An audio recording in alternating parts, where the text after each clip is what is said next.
तसव्वुर करें एक ऐसी दुनिया का जहां वक्त रुक जाए मगर आप चलते रहें, जहां हवा में उड़ता परिंदा एक जगह थम जाए और बहती नदियों का पानी शीशे की तरह जम जाए।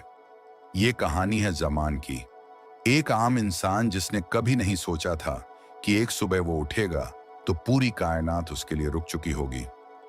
ये कोई मौजिज़ा नहीं था, ये एक ऐसी सज़ा थी जिसने जमान को जिंदा दरगोर कर दिया था। जमान अपने घर की दहलीज पर खड़ा अपने सामने का मंजर देख रहा है। गली में खेलते बच्चे सनम बन चुके हैं। एक औरत जो घर की खिड़की से कूड़ा फेंक रही थी, वो कूड़ा अब हवा में मुल्लकत है। जमान अपनी माँ के पास जाता है। वो दस्तरख्वान पर रोटी रख रही थी, मगर उनका हाथ वहीं रुका हुआ है।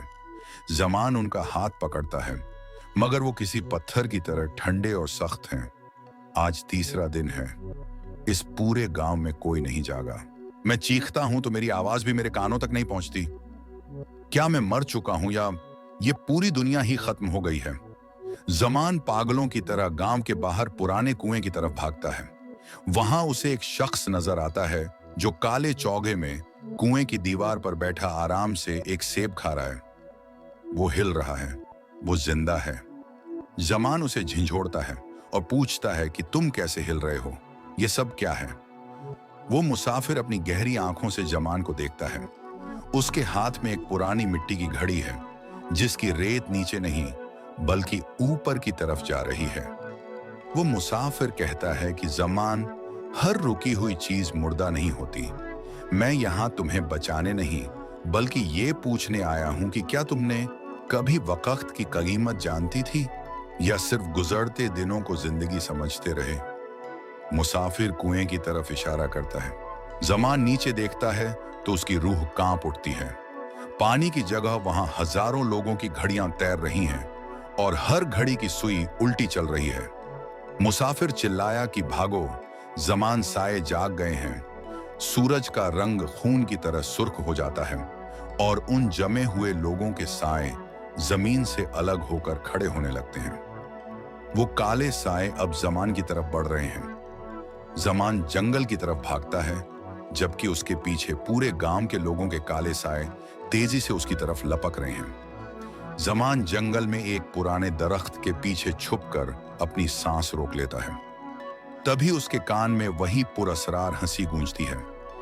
वो मुसाफिर दरख्त की ऊंची शाख पर बैठा था। उसने कहा कि ये साए तुम्हारे उन लम्हों का हिस्सा हैं जो तुमने जाया कर दिए। हर वो घंटा जो तुमने सुस्ती में गुजारा, वो अब एक अजियत बनकर तुम्हारे पीछे है। मुसाफिर ने रास्ता बताया कि इस जंगल के बीच एक आईना माजी है। अगर तुम उस तक पहुंच गए तो शायद वक्त दोबारा चल पड़े। जमान भागते हुए जंगल के मरकज में पहुंचता है, जहां एक बड़ा आईना है, मगर उसमें कोई अक्स नजर नहीं आ रहा। अचानक जमान का अपना साया उसके जिस्म से निकलकर उसका गला घोंटने की कोशिश करता है। जमान ने पूरी कहुव्वत से अपना हाथ आईने के अंदर डाला। उसे महसूस हुआ जैसे वो ठंडे पानी में डूब रहा हो। अचानक मंजर बदला और जमान ने माजी में देखा कि वो खुद गली में दोस्तों के साथ हंस रहा है, जबकि उसकी माँ उसे पुकार रही है, मगर वो उन्हें नजरअंदाज कर रहा है।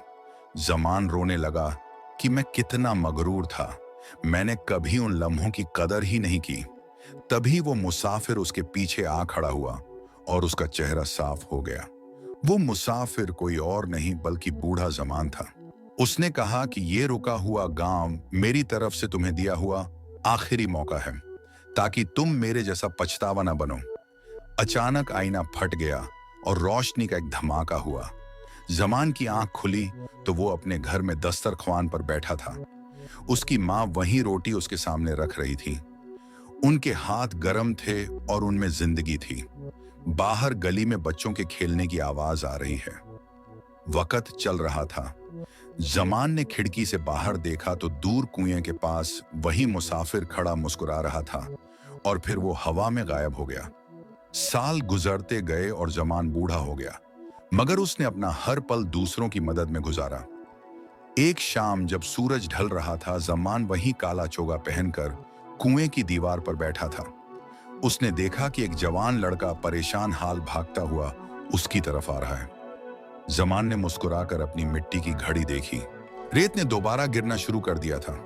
वो लड़का चिल्लाया कि बाबा सब रुक गया है, मेरी माँ और मेरा गांव पत्थर बन गए हैं। जमान ने सुकून से एक सेब उठाया और कहा कि बैठो मुसाफिर, ये तो बस शुरुआत है। क्या तुमने कभी वक्त की कीमत जानती थी या सिर्फ गुजरते दिनों को जिंदगी समझते रहे?